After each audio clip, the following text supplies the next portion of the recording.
Let's talk about something that's hiding in plain sight.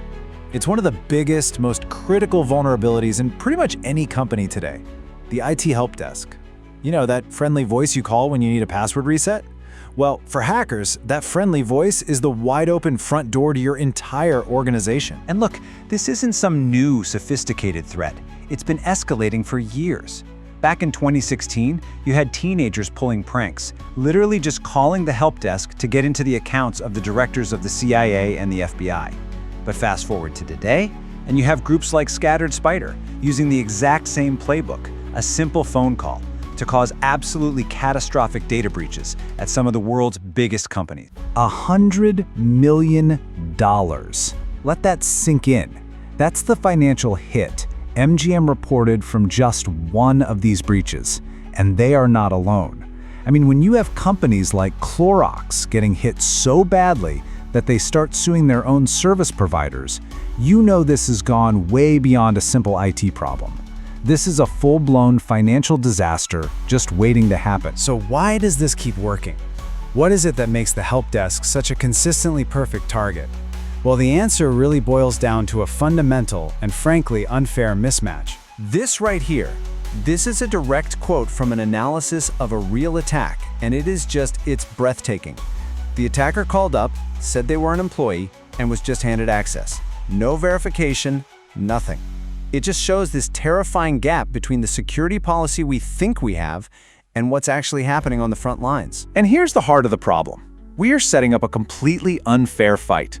On one side of the phone, you've got a professional social engineer. They're trained in manipulation, and their only job is to lie and deceive their way in.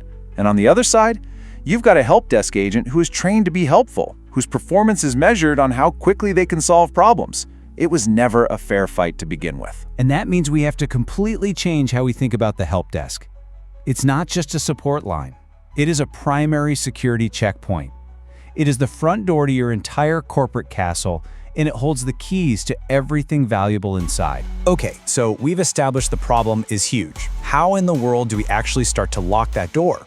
Well, it all starts with two foundational principles, and these are decisions that absolutely have to come from the top. First, you have to make verification mandatory. And the only way to truly guarantee that is to take the power to reset passwords directly away from the frontline agent. Take it out of their hands. Second, IT security, not the help desk, has to own the entire verification process. They set the rules, they control the tools, they make the final call. These two things, they are completely non-negotiable. Now, for any of this to actually work in the real world, it can't be some clunky, manual headache. The solution has to plug seamlessly into your existing systems, like ServiceNow.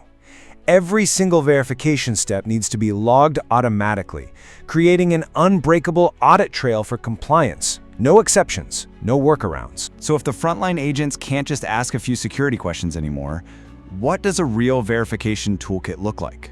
What are the practical options we have? The good news is we don't need to reinvent the wheel here. We can use well-established, risk-based frameworks, like the one from the US National Institute of Standards and Technology, or NIST. It breaks things down into different authentication assurance levels. You basically match the strength of the verification to how sensitive the access is. Simple access gets a simple check, high-value admin access gets the Fort Knox treatment. So let's look at the actual methods. Yeah, high security options like a token on your smartphone or a physical key fob are great. They're super secure, but they come with their own problems, right? What if you lose your phone? Or what if you work in a place where you can't even have a phone? And those old knowledge-based questions, their answers are often way too easy to find online. The big takeaway here is pretty clear. There is no single silver bullet. And this brings us to the most critical, real-world question of all. What happens when the perfect method fails? An executive loses their phone on a business trip and needs access right now. How do you handle that very real exception without just throwing all your security out the window? The most elegant answer is a flexible, points-based system. Instead of just one pass-fail test, you assign a point value to each method. So maybe using your secure token is worth 100 points. Boom, you're in.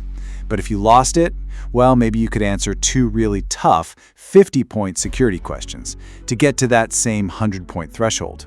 This way, you build a system that is both incredibly secure and resilient enough for the real world. Okay, but this all sounds expensive, right? How on earth do you justify new software, new processes, new training to your leadership? What's the actual business case for locking this door? The first step is to completely reframe the conversation. This isn't about saving a few bucks, it's about preventing total, unmitigated disaster. You don't buy fire insurance because you think it's going to save you money day to day. You buy it because you absolutely cannot afford to let the building burn down. It's the exact same principle here. And here's the really surprising part. Better security doesn't actually have to mean slower service. In fact, real-world data shows that a well-designed automated verification process can be more than twice as fast as the old, clunky manual way. You end up with a system that is both more secure and way more efficient, and it gets even better. When you pair this with a secure self-service portal for password resets, you can deflect up to 80% of these calls from ever even reaching a human agent. That frees up your people, it boosts productivity, and very often, it creates a positive return on investment for the entire project. It can literally pay for itself. But now we get to what I think is the most powerful shift in perspective of all.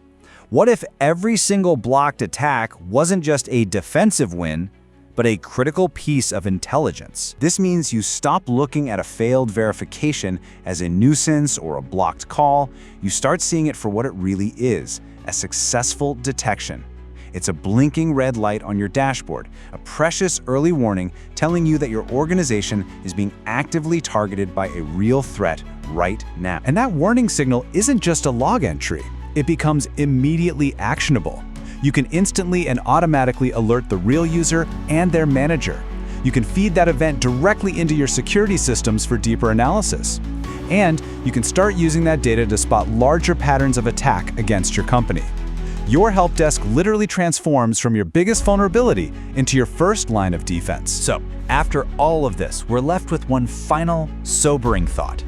It's the question every single leader needs to ask themselves. Are you absolutely certain you know who holds the keys to your castle? And more importantly, are you sure they won't just hand them over to the very first person who asks nicely on the phone?